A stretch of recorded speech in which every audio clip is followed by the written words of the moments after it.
Well, hi, everybody. Welcome to Stratosphere Lounge. I'm your host, Bill Whittle, and we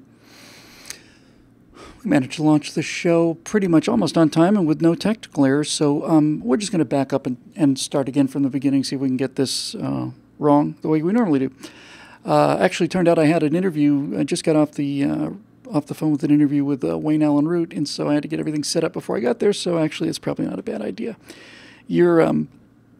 Yours truly has been a busy boy lately. I had plans to shoot a firewall this afternoon. I'd written it. I was ready to go. And then I got in here and I realized I got to say something about this CNN story.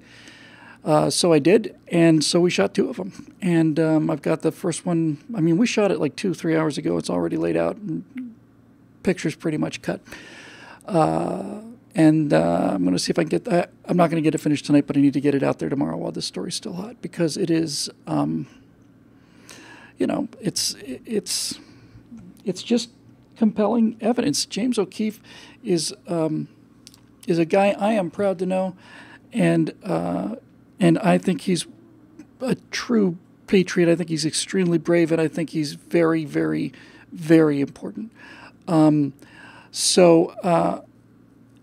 He's got a chance to interview him on the Hot Mic show today, and that was fun. But he's really doing amazing work out there. He's really changing society, and for the better. And I really do think they're in real trouble, because I hope to talk to Evan Sayed about this next week. It's one thing when your product is credibility, and that's what CNN's product is, presumably. It's one thing when people criticize you, and it's one thing when people argue with you, but when they're laughing at you, you're pretty much finished.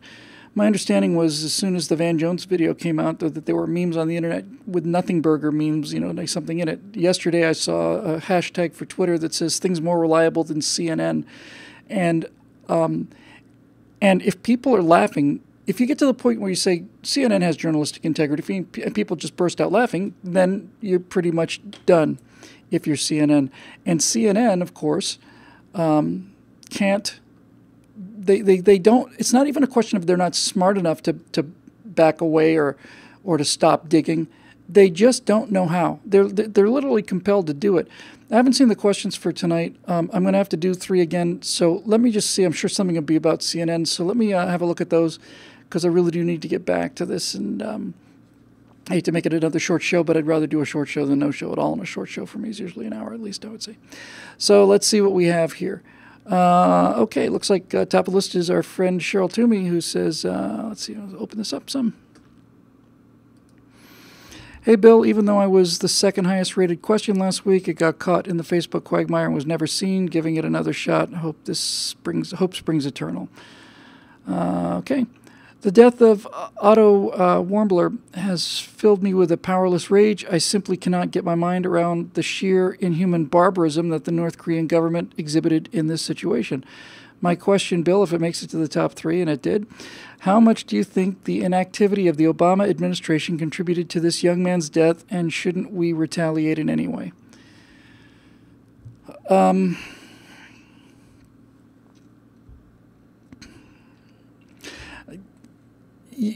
You're dealing with a situation here it's twofold dangerous and bad. You're dealing with people who are posing a credible threat for war, and you have some vulnerabilities in that area, which is primarily Seoul, South Korea, of our allies. And at the same time, you're dealing with a guy who's crazy. So the question becomes, if you're not able to deter him from using nuclear weapons, what possible leverage can you apply to a guy to save the life of one individual person? He doesn't care. That's obvious. The question is, what can we do about it? Well, Cheryl, we're sending 2 carrier battle groups to the South China Sea. They're going to be up on the Korean Peninsula, and this is designed to make Kim Jong-un think twice about launching nuclear missiles. And it's not like, I don't know where the leverage is. The Obama administration could have been reliably counted on to do anything that was against the interests of the common American citizen, certainly the common military person. Just forget it. No backup, no nothing. Just deafening silence from the White House. So yes, he could have done more. I don't know what Trump might have done, and I don't know what the retaliation is against this unless it's removing the regime. You've got no, as I said, you've got no leverage. What are you going to do? You're going to cut off trade with the guy? We don't trade with North Korea, and even if we did, they don't make anything. And are you going to threaten him with military action? And he's already been threatened with military action. He seems to be dead set on a course to invoke that military action. He may be, and please don't misinterpret this as sympathy for the lunatic, but it's possible that he is trapped now, that if he doesn't keep up the bluster about war with America, he will be deposed or executed by members of the generals in the North Korean military, or he's just believes his own propaganda. And I think that's probably the most likely case because I see it everywhere. I see it from celebrities, movie stars, all of it. I don't know how you deal with a guy who's that, whack. I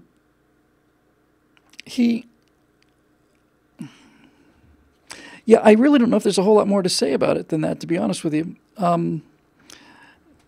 It's a regime that starves its own people. I mean, not like leaves them hungry, starves them to death, in order to produce nuclear weapons. If you look at North Korea and the propaganda and everything about it is just so primitive. It's so primitive. The propaganda is very base. The everything, the posturing, all of it.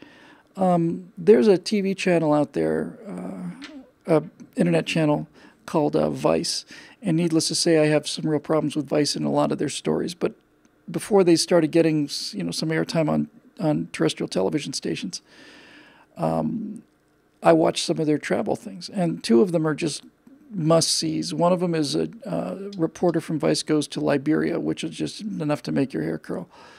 And the other story was when I forget his name now, the guy who started Vice. He himself goes to North Korea via China. And there's so much about what he sees there, and so much about it is disturbing. But the one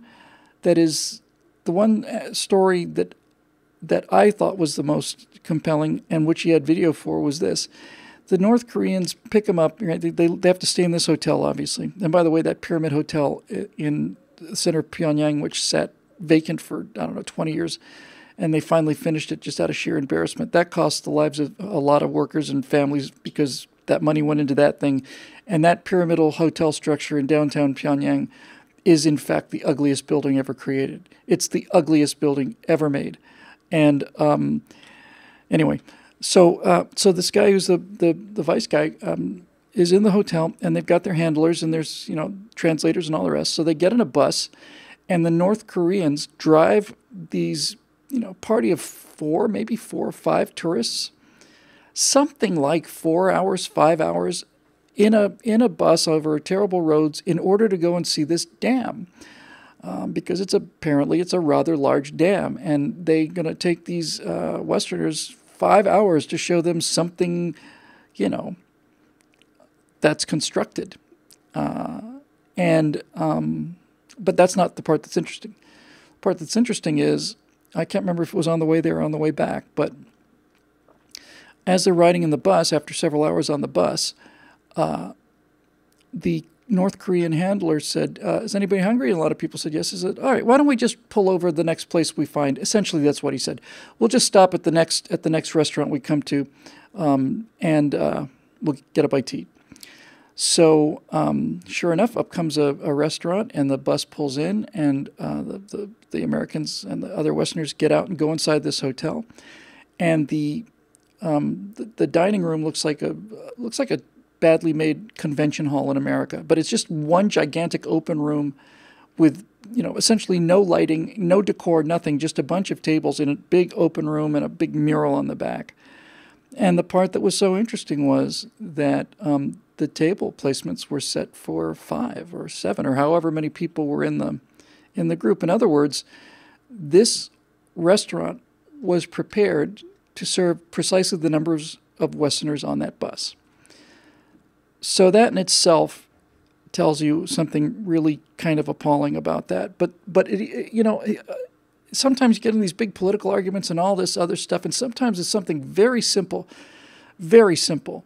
And it was the look on this guy's face when he described the food. Now you got to understand, this is the best food that North Korea can produce. This is it. They are unveiling everything they've got to show the West just how prosperous and happy everybody is.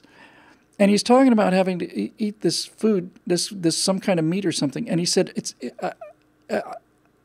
I can't tell you what it was. It was matter. It was simply matter, some kind of physical matter. I couldn't tell what it was. I couldn't tell what the texture. It was just physical matter. That's how bad it was. And I thought, this is the best that they've got.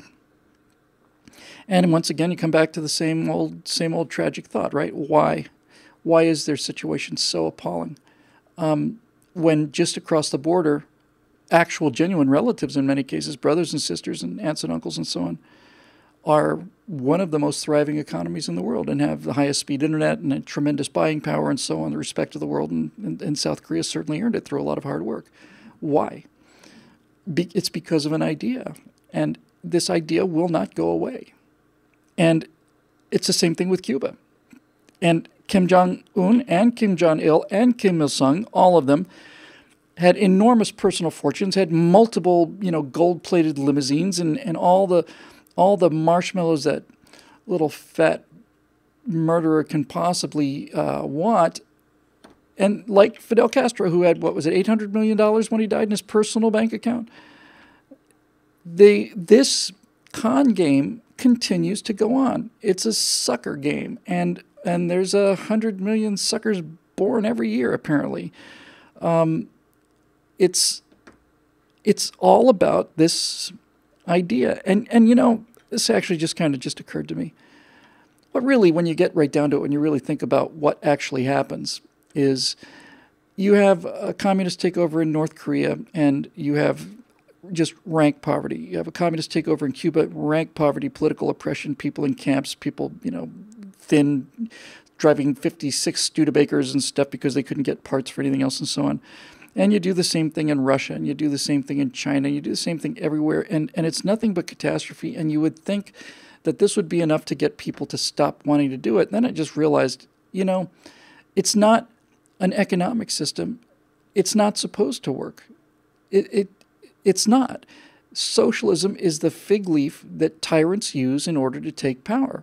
That's just what I realized just sitting here thinking about it just now. It's really it, right? They don't care about their people. If Kim Jong-un cared about his people, he'd spending money on feeding them and educating them rather than building nuclear weapons and nuclear capable submarines, and he wouldn't be covered in all of these riches and so on. If he cared about his people, that's what he would do. He doesn't care about the people. He cares about himself. So the whole socialist thing is basically, like I said, it's a fig leaf. And basically what happens is you get a bunch of murderers and tyrants and people who want power, can't live without the power. And they come in and they say, we're gonna take over everything, and we're gonna do it in the name of the people. We're gonna turn the government and the means of production over to you. So they take power, and then that doesn't happen. And people keep buying it, and they buy it and buy it and buy it. They're buying it now. The Democrats are saying they want a socialist as the leader of their party. Nancy Pelosi apparently not left-wing enough for them. Okay. It's attractive to some people from America because people think that socialism is just capitalism with free stuff. They don't understand that it's antithetical to capitalism, and that if you adopt it, then everything you have is going to go away. They don't know that, most of them. But what's interesting is some people do know it, and they not only don't care that people are going to live worse. That's a feature for them, and not a bug. So most of these people that form governments like North Korea are people who are power grabbers, and they're just murderers, and they need the fig leaf of doing it for the proletariat. I love those words like proletariat and bourgeoisie and all of this. He's a Bukharinite and Trotskyist and all of this theory. Nothing to do with reality. I forget who told me this, but you can tell you're dealing with a leftist because if you show them a program that works, he'll say, yeah, it works in reality, but does it work in theory? And that's really it. But in addition to the people that use it just to steal power and gain power, little petty, tyrants, and they're running the oblast, passport officers, who knows? Little people with little ambitions suddenly find themselves in a uniform with some power over people's lives, and they get very, very, very petty about things. But I realized also that there is another class of person, and that is, I'll just call it the true believer. I saw one of these at an event I did with Junior State of America. This was this woman was probably in her 60s or maybe early 70s, and she had the look of a hippie. She just hair wasn't washed or styled or anything, and just there. And I just she started. I was telling her how hard it was to run a business and taking 50%. And she was nodding. I said, "Oh, you think that's good?" She said, "Yeah, I think they should take more." I said, "Well, if they take more, we're not going to do it anymore. And if they keep doing this, then we're simply going to stop working, and then everybody's going to be poorer." And she was happy with that. She says, "I don't care. I don't care. I want everybody to be even. I want everybody to be equally poor," and that's what they'll get. So the short answer to your question, Cheryl, is I don't see anything that anybody could do to influence people that are this removed from reality, decency, humanity, any of it. I just don't see it. And by the way, when I did the question list last week, your question was not in the top 3 because I took it at a certain time, and if it got more votes than that afterwards, then I'm sorry, but I have to pick the list somewhere. So moving on here, Susan Speakman says, will the Republicans ever actually repeal Obamacare, or will they utterly fail at a task for which they had nearly 6 years to prepare for, and because of which most of them got reelected? And if they do fail, will we keep either the House or the Senate in 2018? These are kind of the in the weeds questions that I don't really have any more answer on than anybody else, I guess, but that won't stop me from giving you my opinion on it. I just got off an interview with Wayne Allen Root about this exact subject, and I said that repealing Obamacare is bigger than an economic issue now. It's bigger than a policy issue now. It's Mount Suribachi. It is where the battle had been marked forever, and we built armies and navies to go fight this battle, and we sent them off into combat, and we took our losses and so on. We kept on going, and everything about this fight is encapsulated in whether or not this act is repealed. And for an act to be repealed, I think, this may just sound like optics, but it's not. It's actually very important. I don't see why we're even having this discussion, because basically what should happen is the legislation should say the Affordable Care Act is hereby repealed, period. And then, what's going to take its place? Well, what's going to take its place appears to be a watered-down version of it, and that may just seem like a fig leaf, and perhaps it is. I know people like Rand Paul and a few others are saying, I'm not going to vote for this, it's too much like Obamacare, and worse in some cases. And I'm with Rand 100% on this. This is an example, like so many of you, I'm so disappointed in and angry with the Republicans in Congress who've been telling us for 7-8 years now that just give us the power. We go, okay, here's the House of Representatives. Well, we can't really stop it or reverse it, but all right, here's the House and the Senate. No, here's the House, the Senate, and the presidency, and then finally they've got the means to simply just do it. And not only won't they do it, they don't have a plan, they're not prepared, they don't have the courage. Some of my constituents back home really like parts of Obamacare. Well, you should have said that when you were running for office as a Republican. So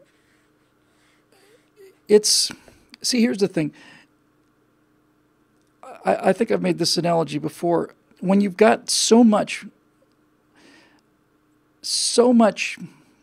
weight on the present system, the present legal and administrative system, and just how healthcare is done in this country.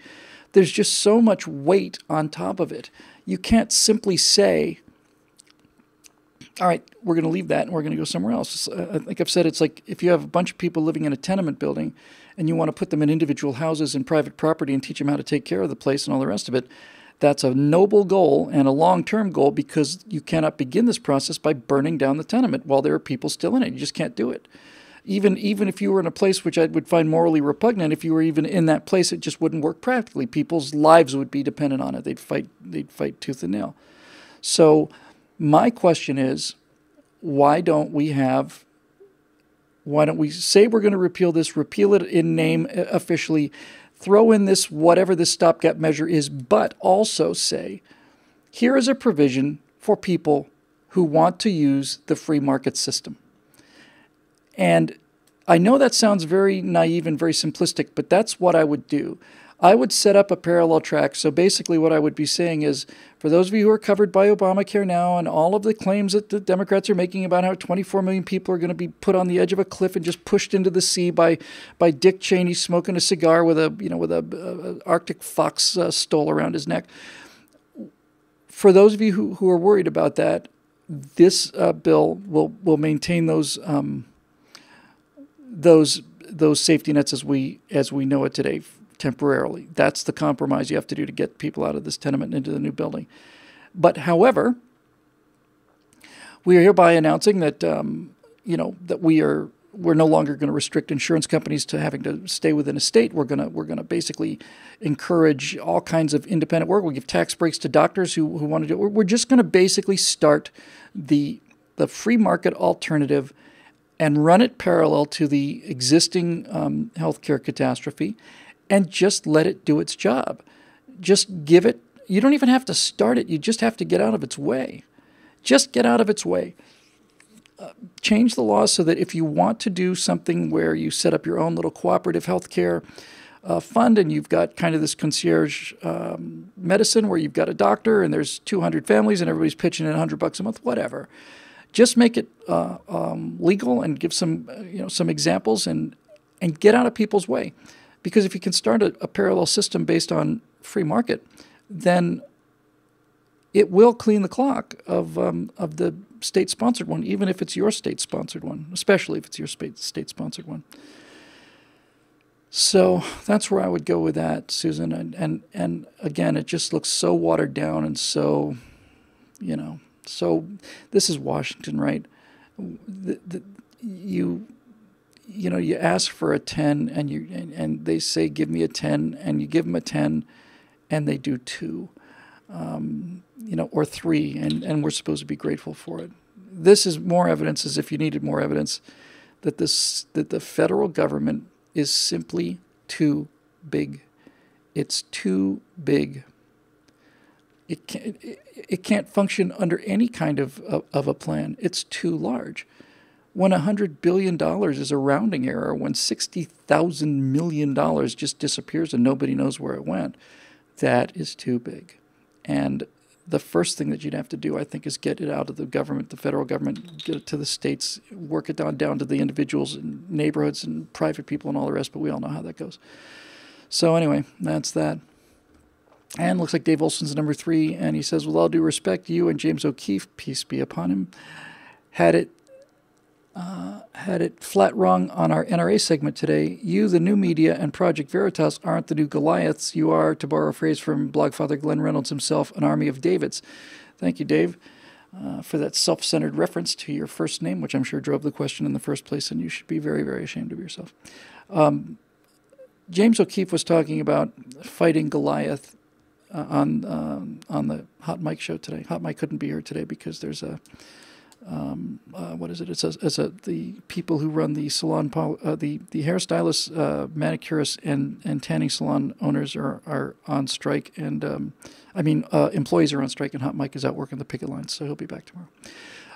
But O'Keefe said that we're fighting Goliaths, and he said, but on some level we've become Goliath. And what he meant by that and I appreciate the sentiment, by the way, Dave. I know the spirit in which that thing is written.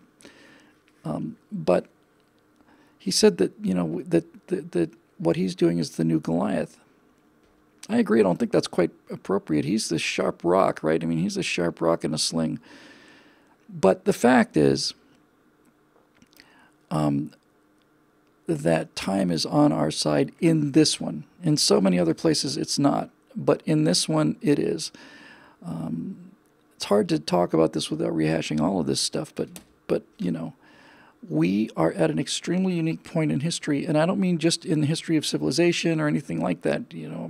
I know that the Greeks have been here, and the Romans and the Babylonians and the Egyptians and all the rest, but this is different because we are on the cusp of two different ages.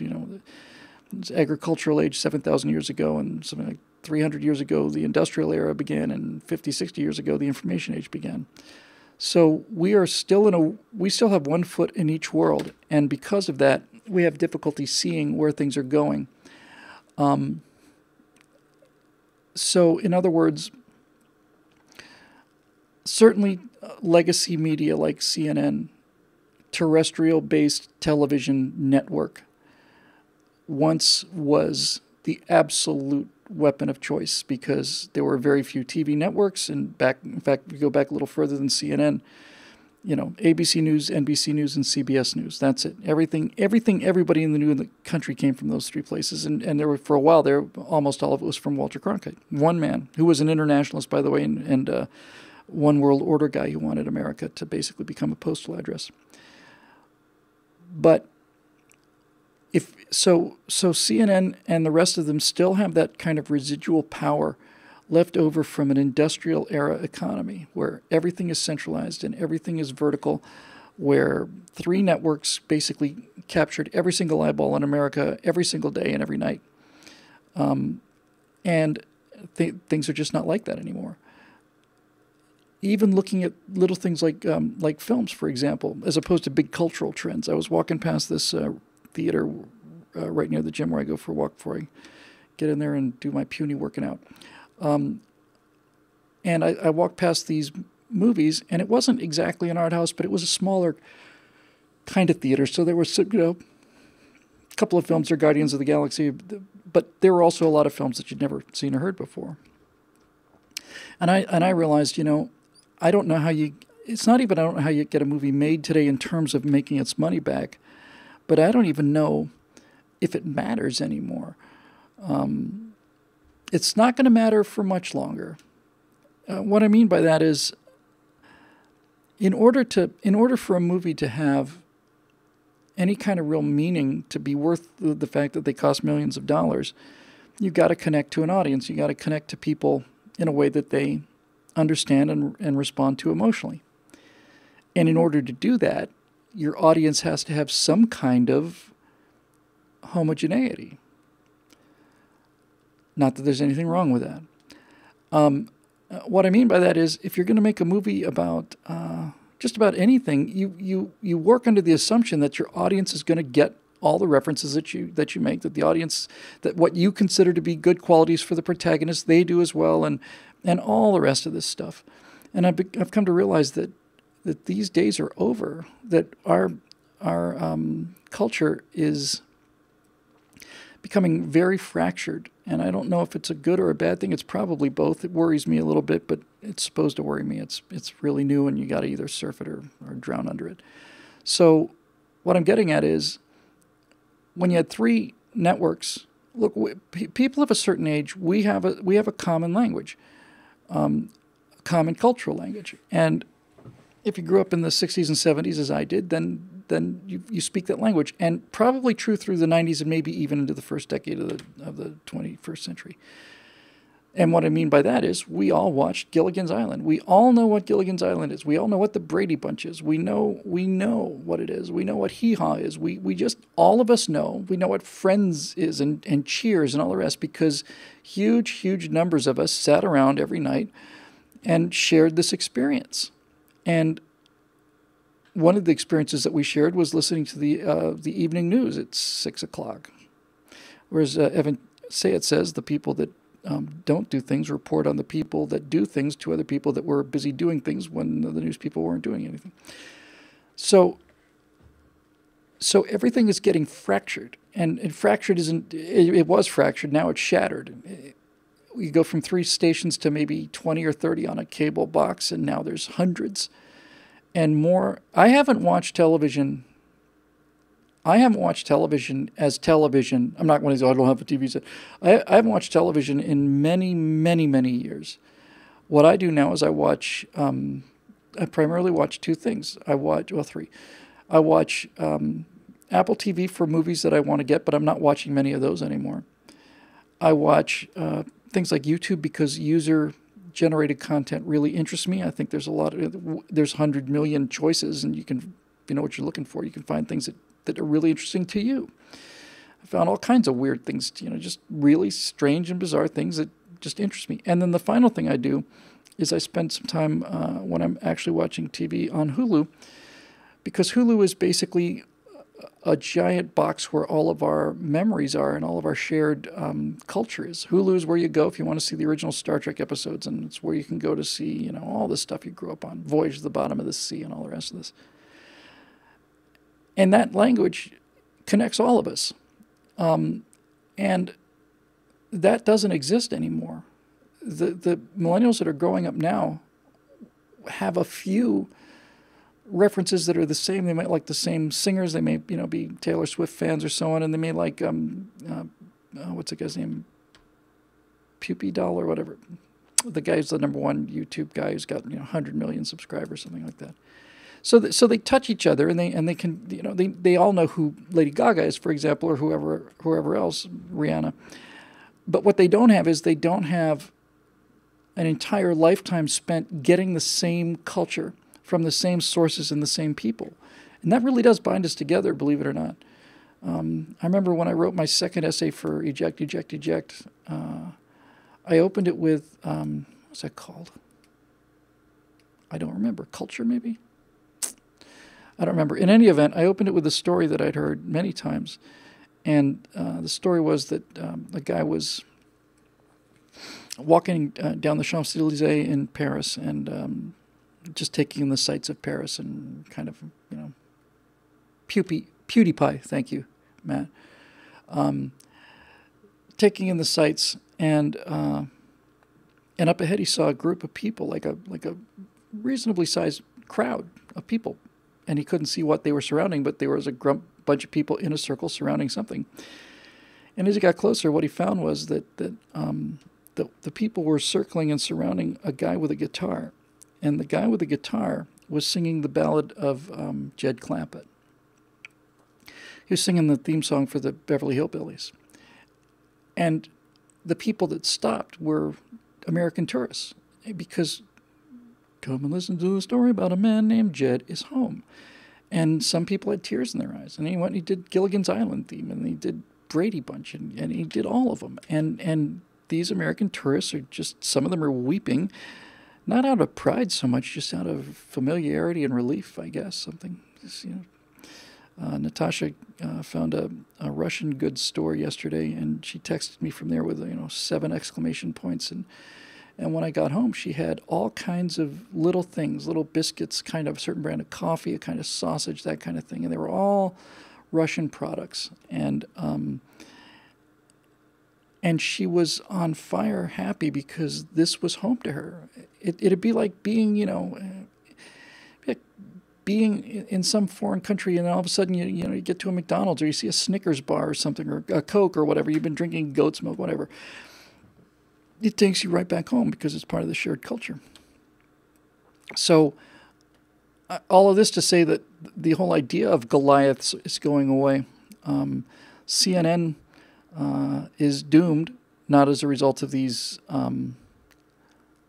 videos, but rather as a result of the kind of enormous political forces that make them invent the news.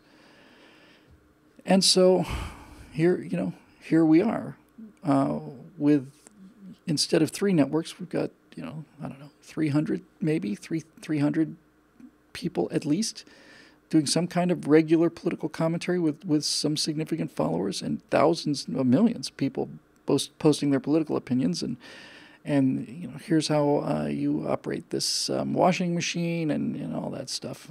And so since everything's so much fractured and shattered, you end up with a smaller group of people for an audience. This is what got me thinking about the movie thing. It's like, this may be the future.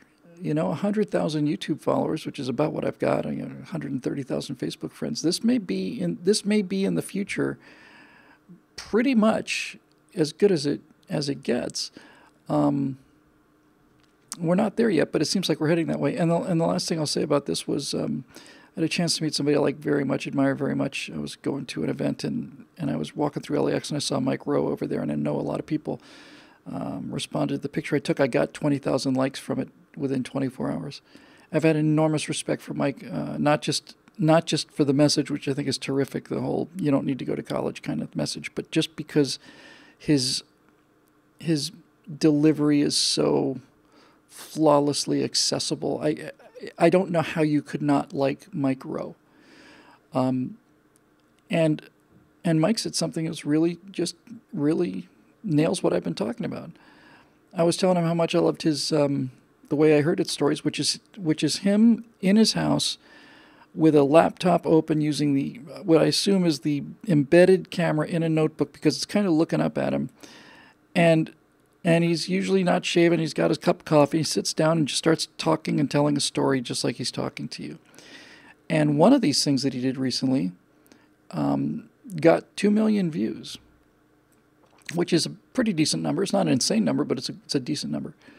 And Mike said, if I did an episode of Dirty Jobs and that episode got 100,000 views, the network would send me flowers. They'd be buying me drinks because it was a really good number for Dirty Jobs, and I just got 20 times that, and I just sit there and talk to people.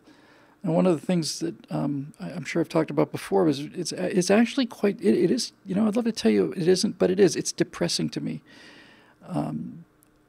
But not so depressing that I don't face the reality of it. It's depressing to me that the more you produce something nowadays, the worse it will do. That all the effort I put into graphics and music and all the rest of it, and firewall and getting the picture exactly right and all the rest of it, is probably not only a waste of time, but is in fact actually probably hurting. I've heard from many, many, many people in social media professionals in social media who basically say, if you really want to connect to people, and if you really want to, grow the brand and stuff, the best thing you could do is essentially a selfie of it. Just turn on the camera and just talk. I was really I wasn't angry about it. I was just disappointed, I guess is a better word, because I like the details. I like putting the work into it, because I come from a second wave industrial era entertainment background, and I'm entering rapidly into a third wave information era based entertainment network, and you evolve or die, right? You either adapt or you die. And that's when you kind of realize, that maybe even though it's disappointing on some level, that what's behind that? I believe it to be 100% true. So what's driving it? If Mike Rowe can sit at home, turn on his webcam, and speak for 4 minutes, and tell a story, and get 20, 30 times the views he got with Dirty Jobs, with an entire network behind it, and hundreds of thousands of dollars an episode, and so on and so on and so on. What is that really saying? Why is it happening? And I think what I've discovered is that people would rather have the accessibility and the intimacy rather than the polish. And the more you polish something, the further away it gets from accessibility, which is why 7 or 8 of you are Stratosphere Lounge fans. I mean, this is the worst produced show on the internet. And that's kind of the point. It's charming for you sometimes. I know some people make fun about it. It drives me out of my mind.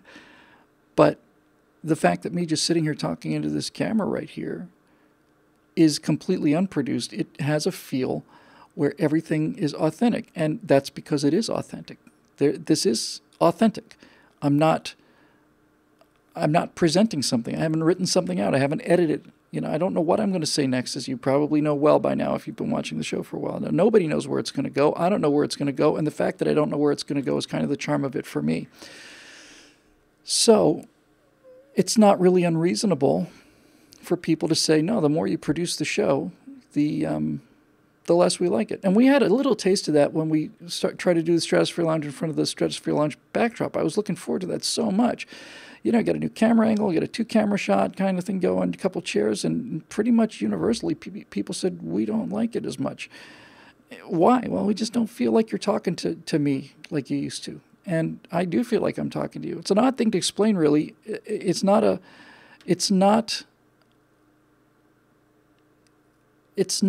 I'm not blowing sunshine at you or anything when I tell you that I really do feel like I'm speaking to one person, although I don't know much about who that person is.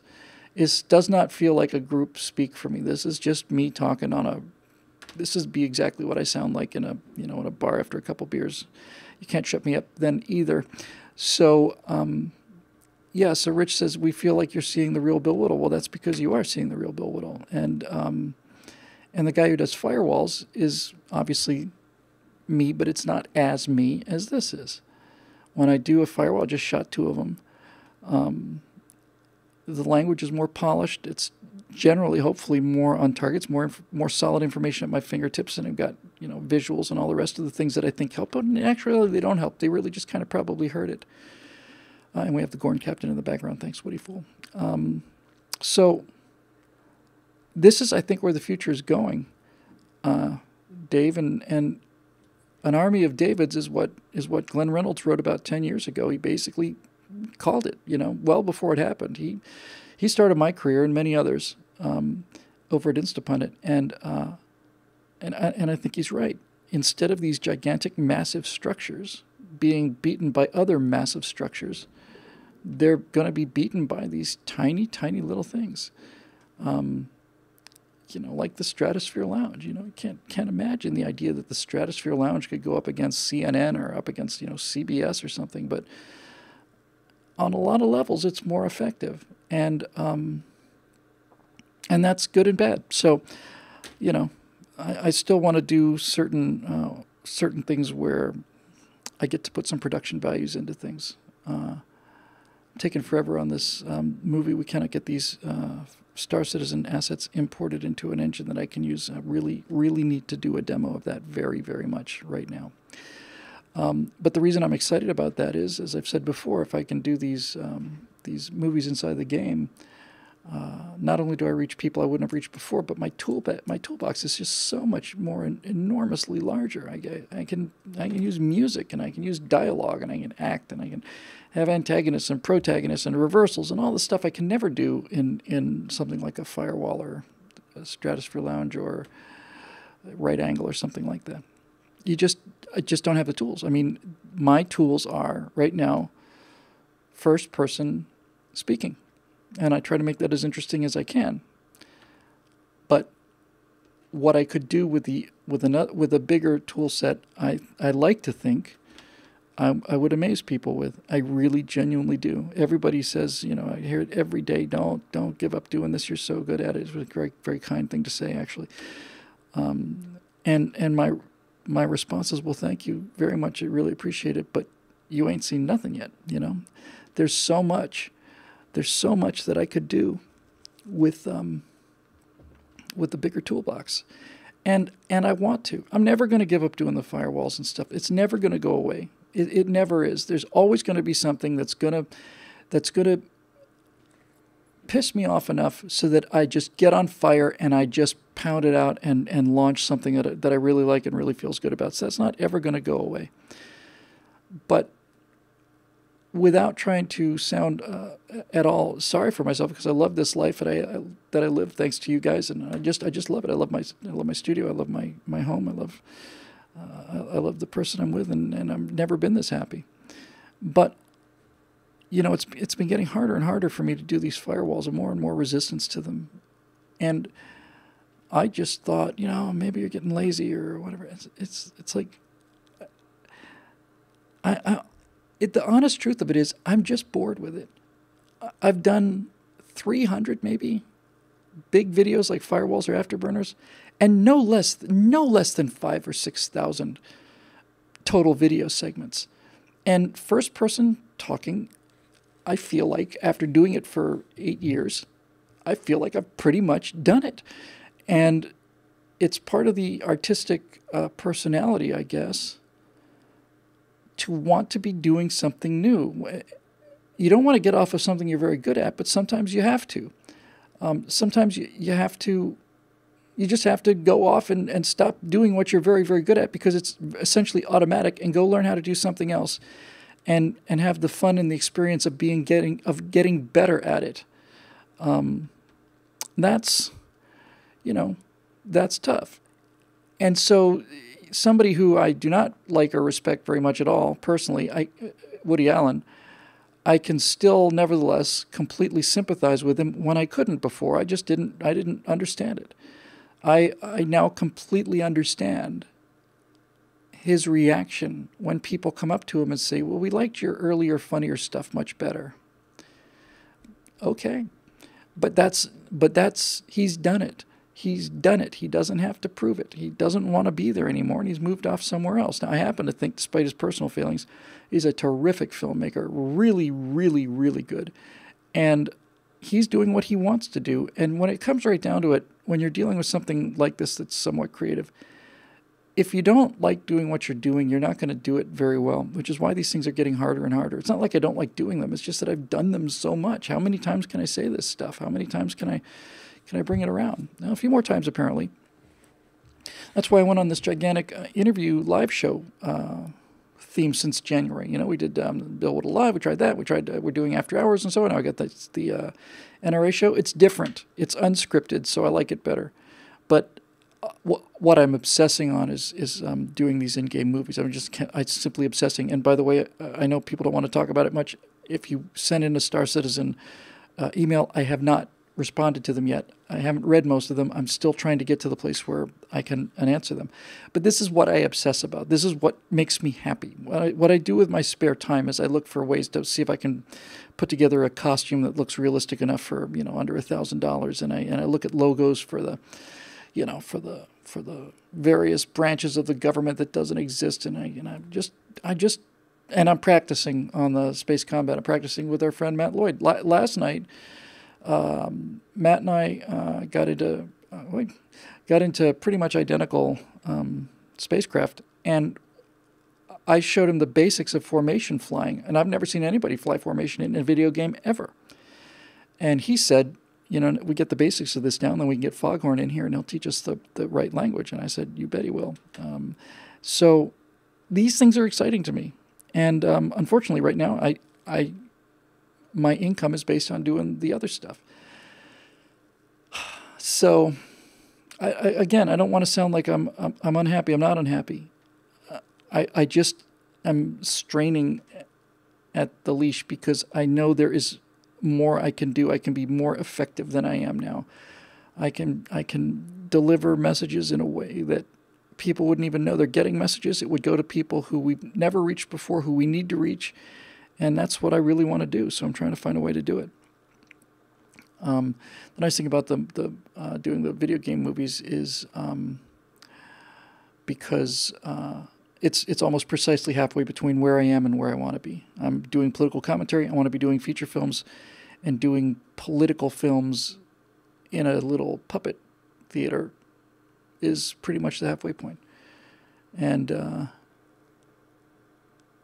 Arcturian wants to know what my favorite ship is in Star Citizen. It's the Saber by a mile. Unless you're fighting somebody in an actual battle, then I'll go with the Hornet with the big gun. Anyway, that's pretty much it. So I'm looking forward to being able to not just do not just a different kind of content. I'm looking forward to doing some acting, and the reason I know that this is good is because the stories are writing themselves. The firewalls are just constantly just get on it, just do it, get it done, and this on the other hand is like awesome, and then this, and I could tell this, and it's just I talked to Zoe. Alfonso Rachel came in here and we talked about it for a couple hours.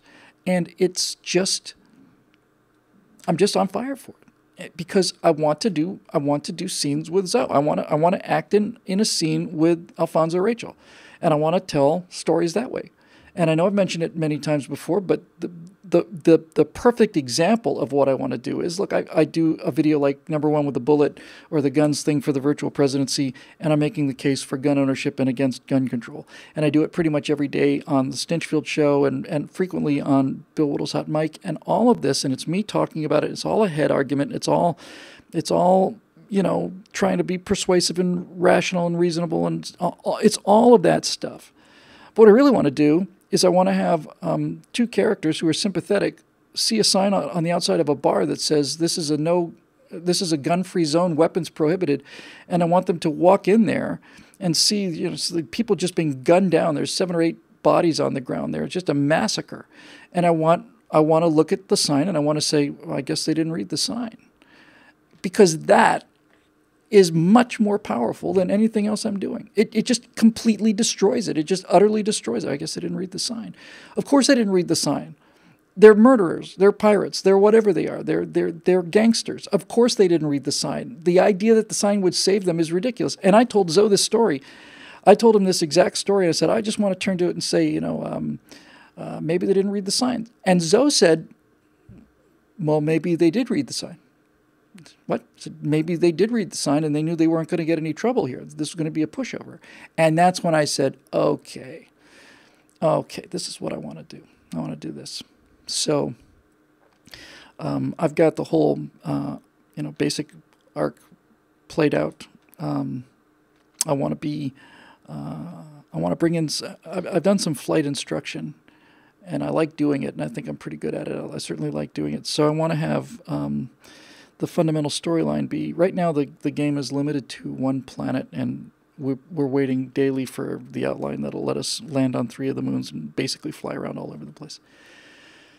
But right now it's just this one solar system, and it's out in the middle of nowhere. And so I thought, well, you got to work with what you got to work with. I want to play a guy who's a colonel who's been in for a long time, and I basically want to be John Boyd is who I want to be. I want to be a guy who's got revolutionary ideas about tactics and very critical of the military, even though he's in the military. And I want to be a guy I want the character to have been a guy who's been banished to the butt end of the universe and given the worst equipment there is, and that's his punishment. They can't really push him out, but they can make life so miserable for him that he doesn't want to do it anymore. And he doesn't want to do it anymore. And he gets a whole new class of young pilots, and all the young pilots all thought they were going to be off of carriers and right in the front line with Top Gear, and instead these young pilots find themselves in the butt end of the universe with junk and nothing to do but these boring patrols, and this guy who used to be a gunfighter kind of thing. I always like that angle on the Westerns. He used to be a gunfighter and now he doesn't anymore. That's what this guy used to be. Character I want to play. He was a really good combat pilot, and now he's an excellent combat teacher, and he's teaching them the heresies that he was basically exiled for. And that's interesting to me, because in many cases of thinking this through, I realized that I can have this character giving flight instruction, and at the same time he's giving personal advice, but it doesn't sound like personal advice. I think it's just tremendous. Just tremendous. Little things, that I picked up when I was a student pilot. Little tiny things. And one of my favorites is one of the smallest. I take a great deal of pride in precision taxiing. That may not sound like a big deal to you, and it isn't probably, but it's a big deal to me. I didn't even think about it. And I would be taxiing around all over the place, and I'd be, 10 feet to the right of the center line, and my flight instructor just turned to me, and he said, you're consistently right of the center line. I said, yeah, sorry about that. And he said, it's just as easy to taxi down the center line as it is to taxi down a line 10 feet to the right of the center line. And that went into me like a lightning bolt. It's like, well, of course. What a beautiful thing to say. It's just as easy to do it right as it is to do it wrong. So do it right, and I do. And to me, that says professionalism. And part of it is, I genuinely believe this is true. Somebody might be able to back it up, but I genuinely believe that if I taxi like a professional and that front wheel is in the center of the center line all the time, that over a period of time, the people in the tower see this and they know that they're dealing with somebody that they can count on. It's somebody who flies with some precision and respect for it, and who wants to be good at it, wants to be perfect at it, and that interests me, and the language interests me. They're going to be introducing air traffic control in the game, but I can tell you already what it's going to sound like. It's going to sound like the freelancer clear to land pad 8, something like that. And I know what civilian air traffic control sounds like, and I can write that very easily. And I thought, let me just look at some of the military stuff. And you can find this on YouTube, which is why I love YouTube. You can find on YouTube, it's about an hour and 20 minutes of an intercept, just people on the coast in San Diego picking up the radio transmissions, just with receivers. It's not like it's, encrypted or anything. They're picking up the radio transmissions of carrier operations that are occurring 20 or 30 miles off the coast or so on. So basically, you're hearing what the pilots hear. And it took me at least 15 minutes to decode what was going on. Because while civilian air traffic control is a language that maybe has, 50 words in it, maybe less, maybe fewer, this was a language with 5 words in it, Somebody would call in, it's 301, and then some other information, and I could tell you say 6.5, which has got to be his fuel state. I would think 6,500 pounds left. And then the woman who was the air traffic controller, and she was terrific, by the way, is responding to the call as Marshall, and you could tell if somebody had a low fuel state, she would give them a different category approach. And she would basically, there's a term in there called the button I don't remember really well, but then she would say, expect 3.4 or something like that, expect 3.6. And I thought, what she's doing is she's getting these hornets lined up so that the interval is appropriate and adequate for them to land, get off the wire, and bring in the next guys without having to wave anybody around. So when she says expect 3.6, it's expect 36 minutes past the hour. And somebody else is expected at 32 minutes past the hour, and so on. And I'm listening to this language, and I just loved it. And I want to include that because no one's doing this in the game world. No one is doing this in the game world. And no one's flying formation in the game world either. And we went real low over this space station where everybody kind of starts in this limited version of the game as this is now, Matt and I. We went in there real low, real fast, and in a very, very tight formation. And if I'd been on the ground, I would have been blown away because nobody does that. And there are people out there who want to take things seriously. They want to learn to do things the right way. And one of the ways you can recruit those people is by using language and procedures that you don't have to explain to people. They don't understand them, but they do understand that this is how the professionals do it.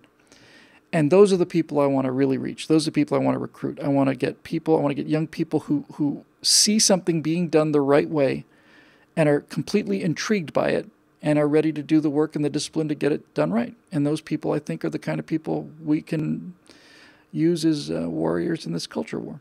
So I'm going to have them doing touch and goes and slamming onto a pad out there and then back off again, and all of this kind of instructional stuff.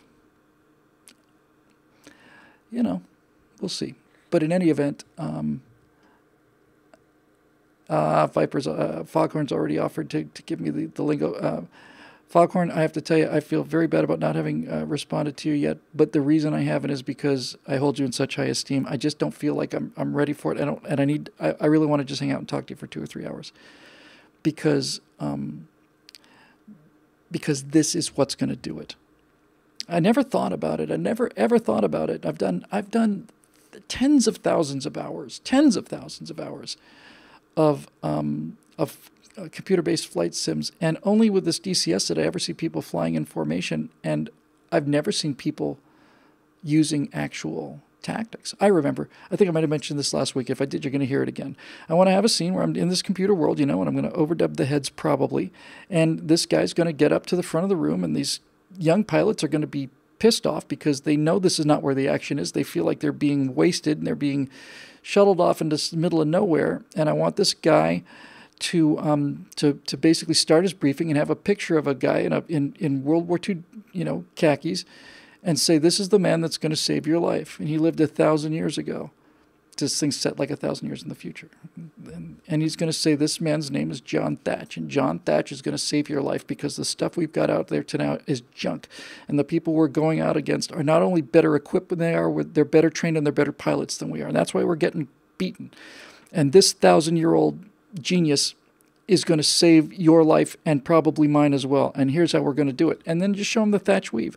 And I saw that after I had the thought, I saw the thatch weave, saw a couple of documentaries on how it worked. And it's so simple and it's so brilliant and it's so effective. And no one's doing it.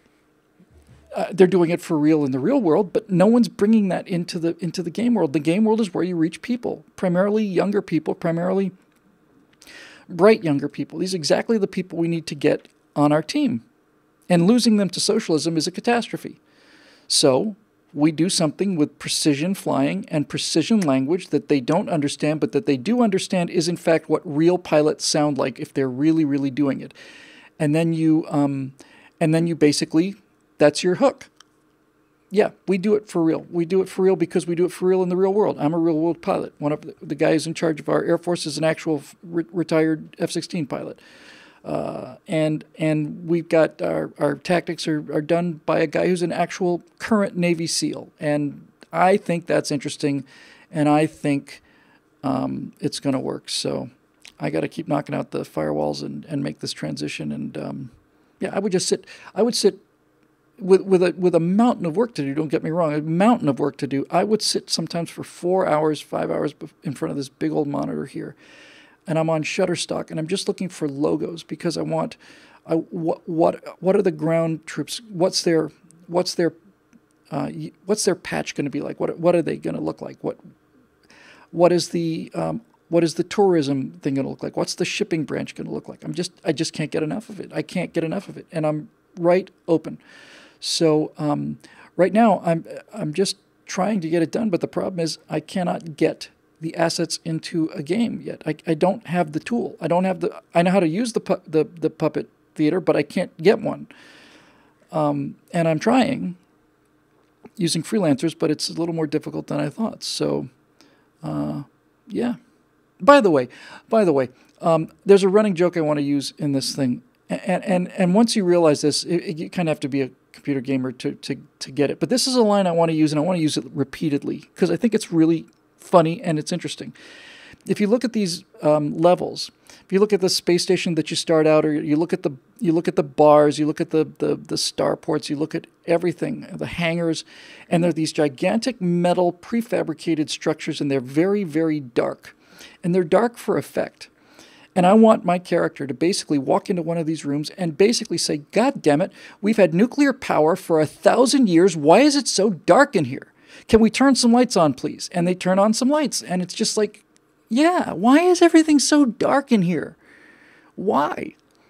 Because it looks good. But that kind of thing is the thing I'm really interested in doing is kind of breaking open that entire set of cliches and just kick it open. And this is going to be a pet peeve of this character. He's going to mention it practically every episode. Why is it so dark in here? We have fusion reactors. I just altered the quantum state of me and 40,000 pounds of steel, and we can't get some light bulbs in this restaurant? That kind of thing. I love it. I love it. I love it. I love it. I love it. So anyway, I'm still kind of recruiting here, and what I'm waiting for is I'm waiting to do one demo. I need the toolbox, and I can't get it. I've been working on it for 2 weeks now with a freelancer. I may need to open this up a little bit. Needless to say, if any of you out there are game designers or level designers in CryEngine or anything like that, I sure would love to hear from you. But in any event, yeah, I just want to do that. So that's what I'm going to do. And it's going to be fun. It's just going to be a blast. And I'm embarrassed. You know, this is why the Stratosphere Lounge is the Stratosphere Lounge. I spent hours looking at these logos, and I've spent days looking at a way to make a real-world costume that looks like it came out of the game, because I can't really do much about the costumes in the game. And the hardest part was to find a helmet. And let me make sure I got this right.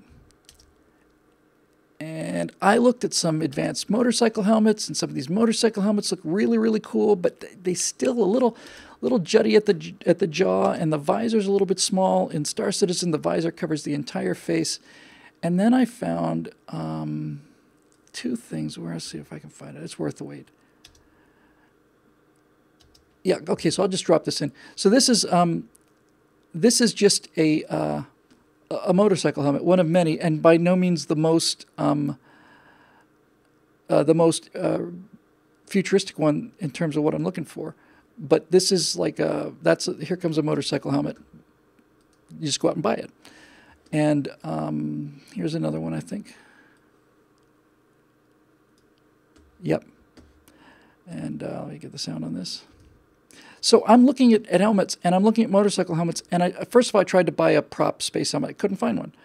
And then I thought, okay, maybe I'll go with like a motorcycle helmet, you know, something like this.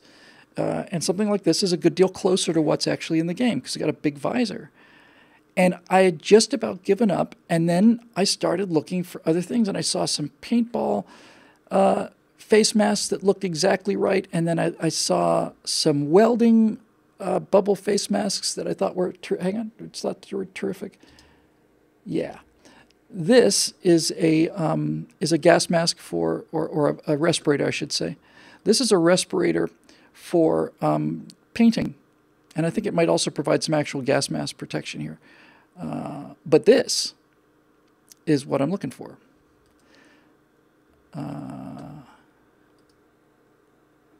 That's exactly what I'm looking for. The problem with this, I'd buy it right now. I would just buy it. But the problem with this is only a mask, doesn't cover the back of your head. How do you mate this to an actual helmet? The visor is perfect. It's exactly what I want. And the thing I found that was probably the best compromise, although I'll probably end up bashing something together, is something that I just given up. I thought, okay, I've looked at every single motorcycle helmet on the internet. There's nothing left for me to see. And you're just going to have to make do with one of these. And then I found something else. I found snowmobile helmets. They were even cooler. Hang on. So this is called... I'll just bring this last picture. Oh, yeah. Now we're talking. I saw this just as I was about to give up. And I thought, darling, where have you been all my life? I'll bring you two pictures here. Here's one. Oops. And I'll bring one more. And then I'll tell you what it is. So, as I said, I was just about to give up. And then I saw this, which I'm just going to fix the audio for. Hang on there. Okay.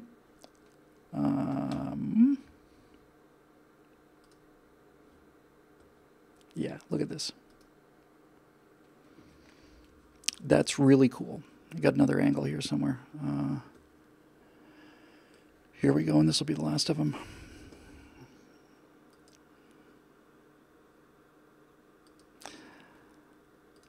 Same helmet.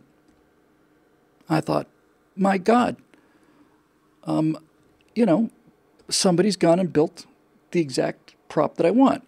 And you know what this is? I can't get a prop guy to build it for me, hopefully Rich, but right now I got to work with something a little quicker than that. That is a skydiving helmet.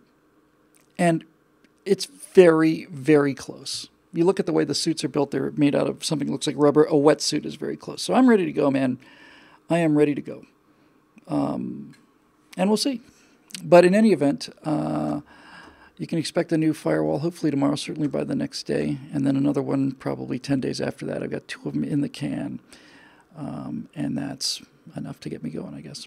So it's 7:12, and I'm sorry about having to do a short show, but it was a short show or none at all. I got to get back to the grind of getting another one of these things out here. Hopefully it'll be worth it. And I guess that really will pretty much do it. Again, if you want to be part of this, if you want to send an email to info@billwhittle.com with the Star Citizen header, I will do it. And I deeply apologize for not having responded to anybody yet. And I don't even know why, other than to say I just don't feel like I'm quite ready, but I will be very soon. So then we can talk about it, off camera and not bore everybody else with the rest of it. So that'll do it for episode number 158 of the Stratosphere Lounge, brought to you by the members at billwhittle.com, as always, and by our loyal and trustworthy fans, which would be you guys, not just fans, friends. So thank you again for everything. Thank you for this incredible life. I was wheeling in the recycle, the garbage containers and the recycle thing, and it was a week ago or so, and I just wheeling these things into my house that I'm renting, and I just thought, this is as good as it gets. It's a beautiful little house in a nice neighborhood, and I've got this beautiful woman inside, and I've got this, and she's a professional, and she's just always interesting to me, and I've got my own job, and I've got this car, and I've got an airplane. It's just a miracle is what it is. So let's see if we can work hard to make sure that these progressive bastards don't take all this fun stuff away. All right.